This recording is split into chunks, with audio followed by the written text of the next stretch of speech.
What Is and What Should Never Be is the 20th episode of the paranormal drama television series Supernatural second season. It was first broadcast on May 3, 2007 on the CW. The narrative follows series protagonist Dean Winchester, who finds himself in an alternate reality after a confrontation with a djinn, sick. The creature appears to have fulfilled Dean's greatest wish, that his mother had not been killed when he was a child.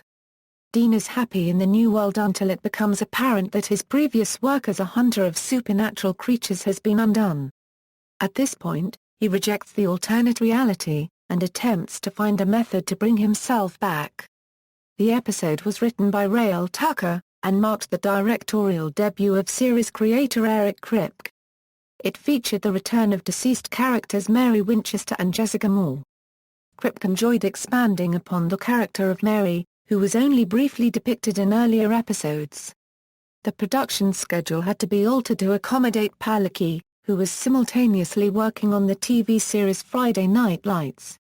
Despite obtaining low ratings, the episode acquired positive critical reviews that both praised Ackles' performance and welcomed the return of Smith and Palicki to the series.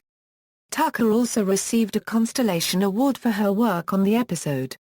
Plot: the episode begins in an abandoned warehouse, where Dean is attacked by the djinn that he is hunting. He suddenly finds himself in a world in which his mother was not killed by the demon Azazel. He and his brother Sam were not raised to be hunters of supernatural creatures, but are no longer close, as Dean is irresponsible, disloyal, and drinks too much in this alternate reality. When a confused Dean calls him for help, Sam thinks that he is drunk. In the new reality, Dean is dating the beautiful Carmen, and Sam is at law school and engaged to Jessica, another victim of Azazel. Although Dean enjoys his new life, a ghostly young woman seems to be haunting him, and he is confronted by an image of corpses in his closet. He realizes that all the people that he and Sam had saved as hunters are now dead, that he and Sam have a distant and somewhat adversarial relationship. After visiting the grave of his father John, who died the previous year of a stroke, Dean decides that he must give up his newfound happiness to save them. In need of something silver, a weakness of the djinn, Dean breaks into his mother's house to steal a sterling silver knife. However, he is caught by Sam, who thinks he's stealing from their mother. While Dean at first pretends that he needs the knife to repay a gambling debt, he eventually reveals the truth. Although Sam does not believe him, he accompanies his brother to the djinn's warehouse lair. There Dean discovers that the young woman he has been having visions of is a victim of the djinn. It's clear that she is alive but in an hallucinatory state, a way for the djinn to keep its victims unresisting while it feeds a Dean realizes that he too is within an illusory world. Knowing that a person wakes up if he or she dies in a dream, he decides to kill himself.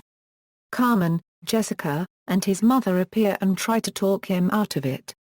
Dean resists the urge to stay, and awakens in the real world after stabbing himself. Sam, who is already in the warehouse trying to rescue him, is attacked by the djinn, but Dean kills the creature. Production, writing, series creator Eric Kripke's first experience as director was slated for the 20th episode of the season, and Raelle Tucker was scheduled to pen it. Kripke wanted a script that was as director-proof as possible, but that would play with structure and really do something different. He shot down every idea the writers pitched to him until Tucker suggested an alternate reality episode. Drawing inspiration from the Buffy the Vampire Slayer episode Normal Again, Kripke was excited by the concept. He felt Dean's definitive moment was the death of his mother Mary, so the diversion path of the new reality would be based on the question, what if Mom never died? This change allows Sam and Dean to live normal lives, though at the cost of their relationship. The point of the false reality, in Kripke's opinion, was to show that the brothers would not be close if they had not become hunters. The staff tried to persuade him to remove this aspect, but he thought it would be lame for Sam and Dean to have a seventh heaven relationship. Once the story was fully developed, Tucker was given free rein over the script. This surprised her because she expected Kripke to be more of a backseat driver than he was. The opportunity to bring back the character of Mary Winchester excited Kripke.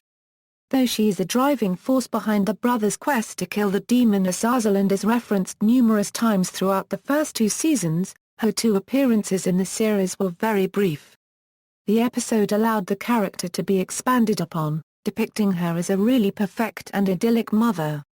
However, Kripke felt that Dean would realize something was amiss if he was granted a perfect dream world, so John Winchester, who died in the 2nd season premiere, remained dead. The final version of the episode differed from the original concept. It was initially intended for Dean to be a huge loser in his new life. Being a hunter is what gives him structure and purpose. Without hunting, he would be a jobless barfly. Kripke compared the new reality to a Charles Bukowski novel, but noted that the selfless Dean still preferred the new universe, with Sam happy and living a good life. However, executive producer Robert Singer and others convinced him to change this, because they did not think Dean would be happy suddenly waking up in such a reality. Another variation stemmed from Dean's lack of someone to confide in. Normally Sam is his confidant.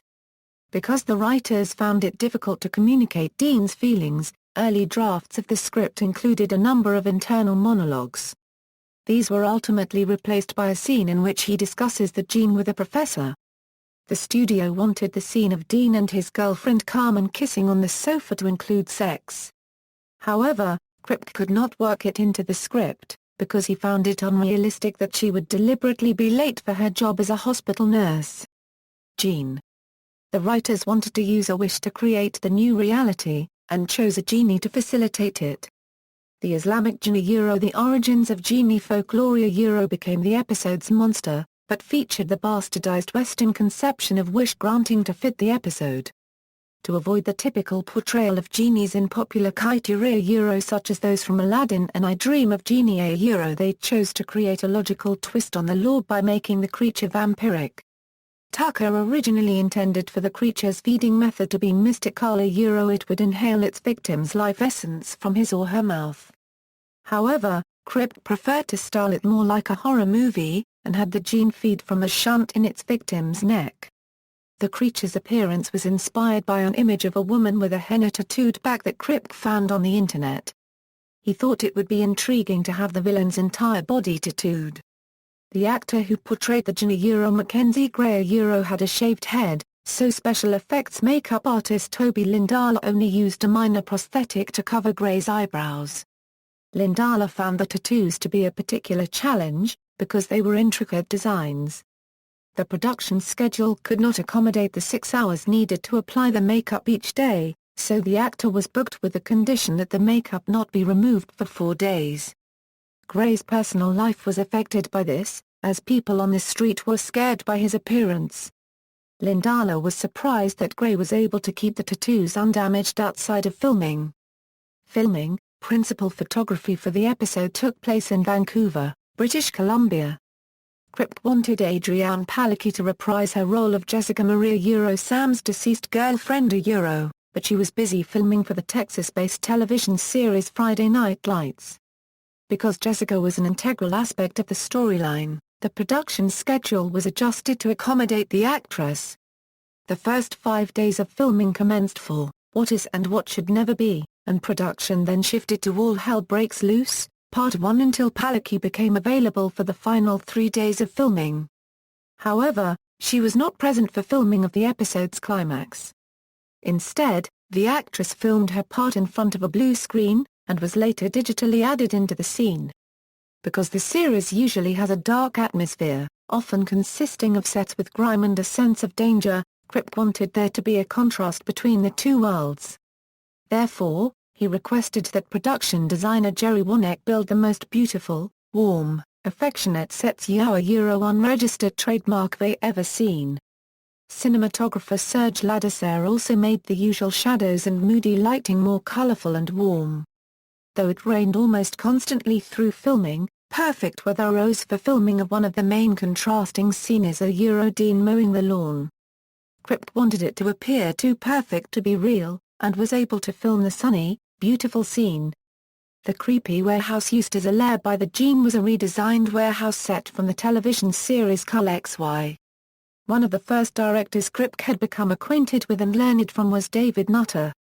Kripke thus wanted to include homages to Nutter's work on the pilot.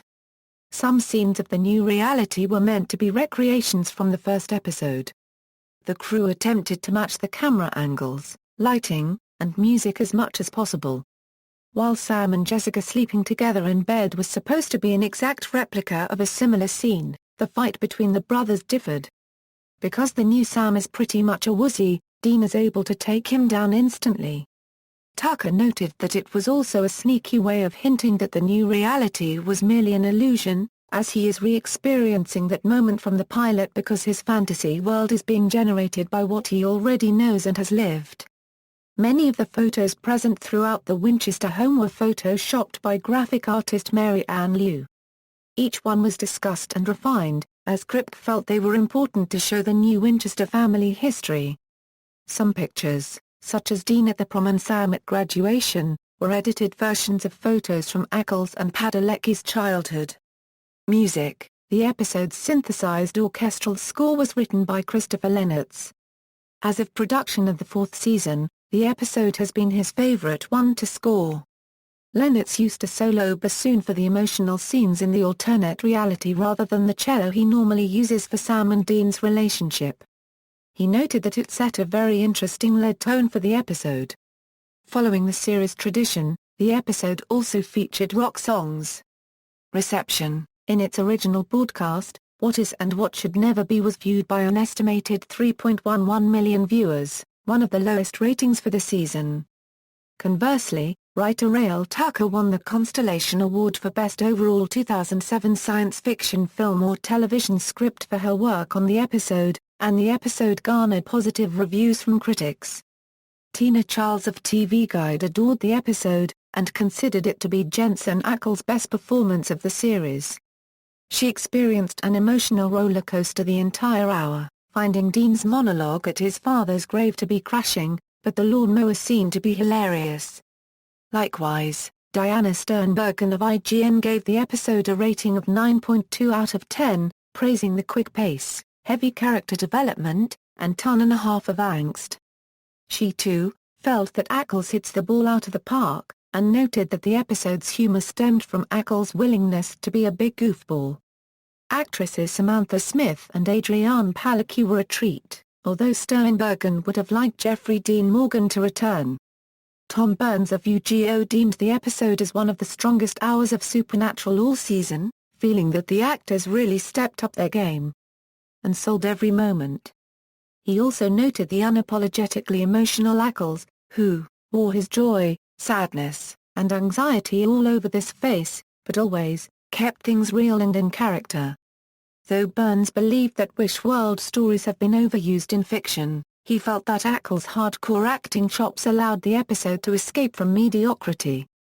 The outstanding, and well-crafted episode was given a 7 out of 7 by TV Squad's Brett Love. He considered the djinn as one of the better representations of genies in popular culture, and noted that the creature had the perfect creepy look to it. He was pleased to see Smith and Palicki return, and found the character of Carmen to be a nice addition to the family. Don Williams of Buddy TV agreed, and ranked the episode third in his list of the best episodes of the first 3 seasons. Deeming it the best standalone episode, he noted that it can be embraced by anyone who enjoys clever writing, great acting, or a shirtless Jensen Ackles. References. Notes. External links, official website, What Is and What Should Never Be at the Internet Movie Database, What Is and What Should Never Be at TV.com.